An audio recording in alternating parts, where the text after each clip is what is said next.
مسلمان الگ اپنا تشخص برقرار رکھا اور ہندو اپنا الگ، لہٰذا بہت کوششیں ہوئیں، ہندوؤں نے کوشش کی، مثال کے طور پہ بھکتی موومنٹ چلی، انہوں نے کہا رام اور رحیم ایک ہی ہے۔ اسی طرح اکبر کے زمانے میں دین اکبری جو ہے اس کو بنانے کی کوشش کی، کسی نے اس کو قبول نہیں کیا، ایون اس کے رضائی بھائی عبد الرحیم خانہ نے بھی اس کو قبول نہیں کیا۔ تو لہٰذا یہ جو کوشش تھی ہندوؤں کی وہ پوری نہ ہو سکی، اور یہ الگ آئیڈینٹی رہی مسلمانوں اور ہندوؤں کی۔ یہی دو قومی نظریہ پاکستان کے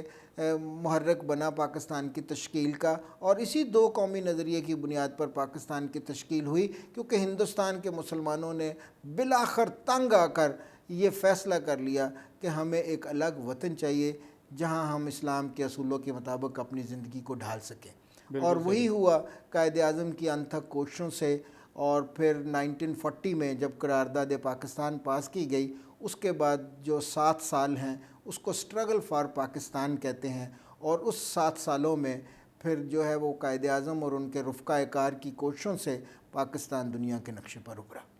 اچھا ڈاکٹر صاحب، آج پاکستان کو 75 سال ہو گئے،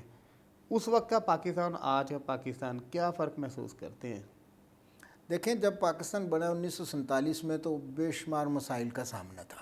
مثال کے طور پہ جب ہم اگر دیکھیں تو 13 اگست 1947 کو لارڈ ماؤنٹ بیٹن جو ہے وہ کراچی پہنچ چکا تھا، اور اس نے 14 اگست یعنی آج کے دن، آج سے 75 سال پہلے 9 بجے اسمبلی کے اندر جو ہے وہ تقریر کی، اور اس میں اس نے وزیر اعظم ایٹلے کا پیغام پڑھ کر سنایا، اور اس میں مبارکباد اس نے دی، اور ساتھ یہ ذکر کیا کہ جیسے اکبر کے دور میں ہوا تھا رواداری، اسی طرح کی رواداری آپ قائم رکھیں گے۔ تو اس کے بعد پھر اس کی اپنی ڈسکشنز جو ہوتی تھی یا فائلوں میں، ان کا ہمیشہ یہی نظریہ تھا کہ پاکستان زیادہ دیر تک قائم نہیں رہ سکتا، کیونکہ انگریز جو ہیں وہ بھی، ان کا خیال یہ تھا کہ چونکہ ہندوستان میں کبھی بھی کوئی سینٹرلائزڈ گورنمنٹ نہیں بنی تھی، انگریز یہ سمجھتے تھے کہ پورے ہندوستان کو صرف ہم نے متحد کیا ہے، یہ صرف ہماری پروڈکٹ ہے ہندوستان کو متحد کرنا، تو وہ لہٰذا اس کا صحرا اپنے سر رکھنا چاہتے تھے، وہ اس کی تقسیم چاہتے ہی نہیں تھے۔ لیکن اس کے باوجود جو ہندو ہیں وہ بھی تقسیم نہیں چاہتے تھے، وہ اکھنڈ بھارت کی بات کر رہے تھے۔ جیسے قائد اعظم نے 14 اگست کو جب گورنر جنرل کا انہوں نے حلف لیا، تو اس کے فوراً بعد انہوں نے سردار پٹیل کو خط لکھا جو کہ ان کا انٹیریئر منسٹر تھا، کہ ہم دونوں ممالک جو ہیں یہ کوشش کریں گے کہ اچھے طریقے سے رہ سکیں۔ تو اس کا آگے سے بڑا ہی معاندانی طرز عمل تھا، بڑا ہی اس کا آبجیکشنیبل جواب تھا۔ اس نے کہا تنزیہ، اس نے کہا جو آج ہم سے الگ ہو رہے ہیں وہ بہت جلد ہمارے ساتھ دوبارہ شامل ہو جائیں گے۔ تو آپ اندازہ خود کر سکتے ہیں کہ وہ کس طرح کا پاکستان ہمیں دے رہے ہیں۔ سب سے پہلے تو دستور پاکستان کا بنانا تھا، دستور ساز اسمبلی جو ہے اس کو قائم کرنا تھا۔ اب دستور ساز اسمبلی میں جو ہے 69 لوگ تھے جو دستور ساز اسمبلی کے ممبران تھے، 79 بعد میں ان کو بنا لیا گیا، اور دوسرے لوگوں کو شامل کر کے دوسری ریاستوں کے لوگوں کو، اس طرح 79 جو افراد پر مشتمل یہ پہلی دستور ساز اسمبلی تھی۔ اور چونکہ پاکستان جب بنا تو 1935 کا ایکٹ تھا وہ لاگو تھا، تو 1935 کے ایکٹ میں چند ایک ترامیم کر کے اس کو ہی یہاں نافذ کر دیا گیا، اور دستور جو ہے اس کو بنانا تھا۔ تو اس دستور کو بنانا ہی ایک پاکستان کے لیے بہت بڑا مسئلہ تھا، کیونکہ فوری طور پر یہ بحث شروع ہو گئی تھی کہ کچھ لوگ کہہ رہے تھے کہ پاکستان کو اسلامی ریاست بنایا جائے، پاکستان اسلام کے نام پر لیا گیا ہے، پاکستان کا مطلب کیا، لا الہ الا اللہ، تو پاکستان اسلام کے نام پر واجب وجود میں آیا ہے، اس لیے یہاں پر ایک شریعت کا نظام نافذ کر دیا جائے۔ لیکن کچھ لوگ جو تھے وہ لبرل تھے، وہ کہتے تھے کہ پاکستان کو بنانے کا مقصد ضرور تھا کہ وہ اسلامی ریاست ہوگی، لیکن قائد اعظم بھی پاکستان میں جو ہے وہ ایک لبرل حکومت قائم کرنا چاہتے تھے۔ انہوں نے قائد اعظم کے بھی کئی ارشادات کوٹ کرنے کی کوشش کی۔ اس طرح فوراً ایک ہمارے یہاں طبقہ پیدا ہو گیا، کچھ چاہتے تھے کہ اس طرح کی حکومت ہو، کچھ چاہتے تھے شریعت کی حکومت ہو۔ ان دونوں کو کس طرح اکاموڈیٹ کرنا ہے، کس طرح کا دستور بنانا ہے، یہ سب سے بڑا ہمارا مسئلہ تھا۔ چونکہ 3 جون کے منصوبے کے تحت یہ طے پایا تھا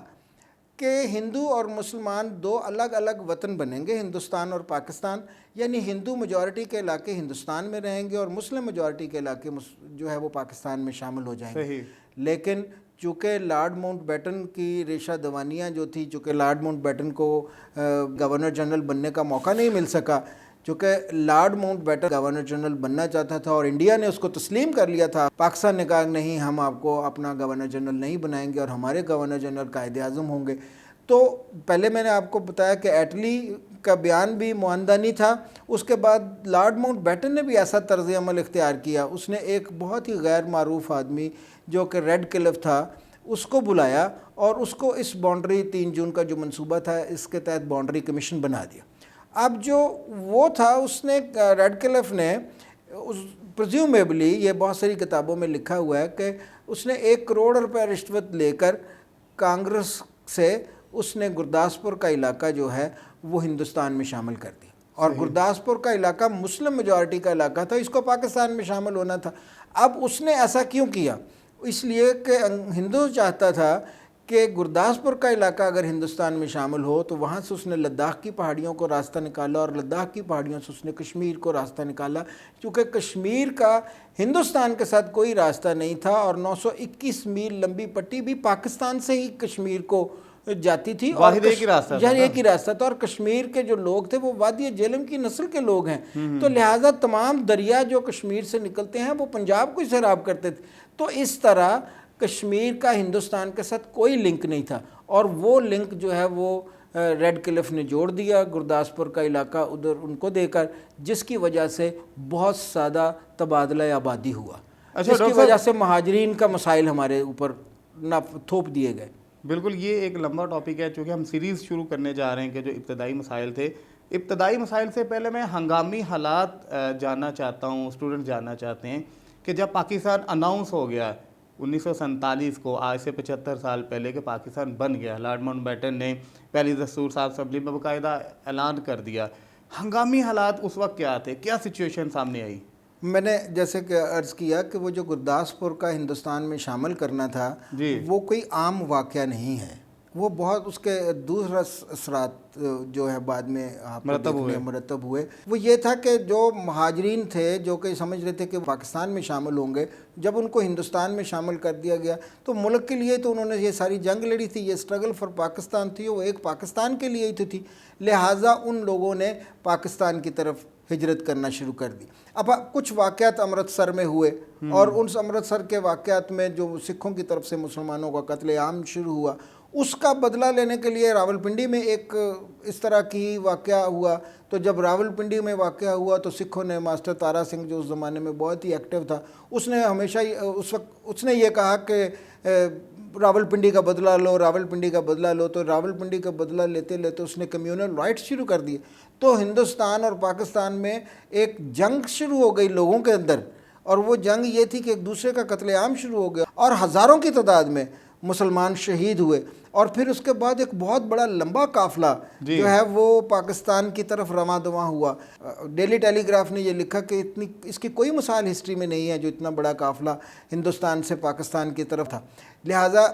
چودھری محمد علی نے اپنی کتاب دی ایمرجنس آف پاکستان میں بھی یہ لکھا ہے کہ 2 عالمی جنگوں میں اتنے لوگ نہیں مارے گئے جتنے محض تبادلہ آبادی میں مارے گئے۔ تو اس طرح کے جو حالات تھے انہوں نے ہندوستان کے مسلمانوں کو مجبور کر دیا۔ اچھا، اب اس کے بعد اگر آپ مائنیوٹلی دیکھیں تو اس ہجرت میں بہت سارے لوگوں کے ساتھ بہت انتہا کا ظلم ہوا۔ مثال کے طور پہ مشکور حسین یاد کی ایک کتاب ہے آزادی کے چراغ، اگر آپ کو کبھی ملے تو ضرور پڑھیے گا۔ اس میں انہوں نے مسلمانوں کے ساتھ ہونے والے ظلم کو کس طرح قلم بند کیا، آپ کے رونگٹے کھڑے ہو جاتے ہیں کہ کس طرح ہندوؤں اور سکھوں نے مسلمانوں کے ساتھ جو ہے وہ ظلم کیا، اور کس طرح ان کا قتل عام کیا، اور ان کو کس طرح درختوں کے ساتھ لٹکا دیا جاتا تھا۔ میری فیملی جو کہ ہم اپنی والدہ سے جو قصے کہانیاں سنتے تھے، تو جب قصے کہانیاں سناتے وہ تشکیل پاکستان کا ذکر کرتی تھی تو وہ آبدیدہ ہو جاتی تھی، کیونکہ میری والدہ کے 7 بھائی تھے، جن میں سے 3 جو ہیں وہ شہید ہوئے اور 4 پاکستان میں پہنچے، اور جس طرح میری والدہ ہندوستان سے پاکستان بھاگ کر پہنچیں اپنے والد کے ساتھ، بلکہ ایک ایسا وقت بھی آیا کہ میری والدہ کو میرے نانا نے کہا کہ اس بچی کو پھینک دو، تو میری والدہ کو پھینکنے کے لیے میری نانی تیار ہو گئی۔ تو بات کی بات ہے کہ وہ نہیں پھینک سکی، کیونکہ ماں اور بیٹی کی جو آپ کے سامنے ہے ریلیشن۔ تو اس طرح کے بہت سارے ایسے واقعات ہیں، بھرے پڑے ہیں تاریخ ان واقعات سے کہ کس طرح ظلم ہوا، اور اس ظلم کے بدلے میں جو اتنا بڑا قافلہ پاکستان پہنچا اس میں ہزاروں لوگ بیمار تھے، تھکن سے چور، بہت سارے اپنے خاندانوں کو وہاں چھوڑ کر آ گئے تھے، بہت ساری عورتوں کے سہاگ اجڑ گئے، بہت سارے لوگوں کے بچے ان سے بچھڑ گئے. کہتے کوئی ہیں نا، رشتہ اسرا قائم نہیں رہا. میں یہی کہنے والا ہوں کہ دیکھیں، کہتے ہیں کہ اولاد کی محبت سب سے زیادہ بڑی محبت ہوتی ہے، لیکن اس سے بھی بڑی وطن کی محبت ہے. بالکل. اور وطن کی محبت، اس وطن کی خاطر آج سے 75 سال پہلے ہم نے بہت ظلم سہے ہیں، اور اس ظلم کے بعد کہتے ہیں کہ 10-10 میل جو ہے وہ ریلوے اسٹیشن پر لاشیں بکھری ہوئی تھی، اور گاڑیوں کے چلنے کی جگہ نہیں تھی. چن چن کر ریل کی گاڑیوں کو ہندو اور سکھ جو ہیں وہ نظر آتش کر رہے تھے اور لوگوں کو مار رہے تھے. بہت ظلم ہوا، اور اس کے بعد یہ پاکستان دنیا کے نقشے پر ابھرا. بہت شکریہ ڈاکٹر صاحب، آپ نے بڑی تفصیل سے بتایا کہ پاکستان کا پس منظر کیا تھا اور ہنگامی حالات کیا تھے. آگے سیریز کو ناظرین ہم لے کے چلیں گے، ڈاکٹر صاحب کی زبانی ہم سنیں گے، اسٹوڈنٹس کو پہنچانے کی کوشش کریں گے کہ پاکستان کے ابتدائی مسائل کیا تھے. اسٹوڈنٹ چونکہ تاریخ جب پڑھتے ہیں تو 1947 سے تاریخ شروع ہوتی ہے، اور آگے جا کے پہلے ہی ٹاپک آتے ہیں ابتدائی مسائل کے. وہ کیا تھے ڈاکٹر صاحب اس کو تفصیلاً بیان کریں گے کہ مسائل کیا کیا تھے. آپ بھی ہمارے چینل کا حصہ بن سکتے ہیں، ہمارے چینل کو سبسکرائب کیجئے تاکہ تاریخ کے بارے میں صحیح معلومات آپ کو ملتی رہیں. اگلے پروگرام تک کے لیے مجھے اجازت دیجیے، ڈاکٹر صاحب کی اجازت دیجیے. اللہ حافظ.